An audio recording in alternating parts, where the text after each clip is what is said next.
बाजार में खरीदारी करना चुनौतीपूर्ण काम है, खासतौर से सब्जी मार्केट में सब्जी खरीदना। लेकिन घर बैठे भी इस चुनौती को हल किया जा सकता है, जैसे बुरहानपुर में एक शिक्षक दंपति ने लॉकडाउन के दौरान किया। मनोज और प्राची तिवारी ने लॉकडाउन में अपने घर की छत का उपयोग सब्जी उगाने के लिए शुरू किया। शुरुआत में थोड़ी दिक्कतें जरूर आई, लेकिन अब वे न सिर्फ जैविक तरीके से हरी भरी सब्जियां पैदा कर रहे हैं, बल्कि कई तरह से मसाले और आयुर्वेदिक औषधियां पौधों से खेती भी कर रहे हैं।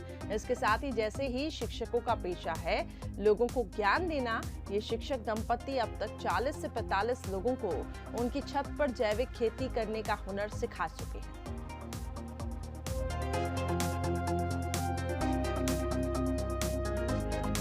घर की छत पर ही हमने 3 प्रकार की वाटिकाओं का निर्माण किया। इससे 3 फायदे हैं। नंबर 1, आपकी जो छत है वो हरी भरी हो गई है और पर्यावरण शुद्ध हो गया है। आप सुबह देखें तो यहाँ पे कई सारे परिंदे आने लग गए हैं। पहला फायदा कि आपकी छत जो है हरी भरी हो गई, हरित छत। दूसरा फायदा ये है कि आपका किचन जो है स्वावलंबी बन गया। अभी हमको बाजार से केवल 20% निर्भरता बाजार की रही है। 80% सब्जियां हम यहाँ पर घर की छत पर ले लेते हैं। और तीसरा सबसे बड़ा फायदा है स्वास्थ्य के रूप में।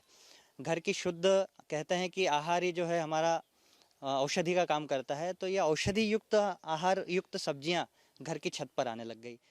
कोविड-19 के दौरान जब घर में सब्जियां नहीं आती थी तो हमने ये सोचा, गायत्री परिवार के पंडित श्री राम शर्मा द्वारा रचित पुस्तक है घरेलू उपचार शाक वाटिका। उसमें से एक कंसेप्ट आया कि क्यों ना हम अपने छत पर ही ये प्रयोग करके देखें और सब्जियां जो डेली यूज़ की है वो हम अपने घर से ही लें। तो ये प्रयोग किया और कुछ ही महीनों में हमको उसका रिज़ल्ट सामने आया और जो डेली यूज़ की सब्जियां हैं मैं अपने किचन के लिए अपने छत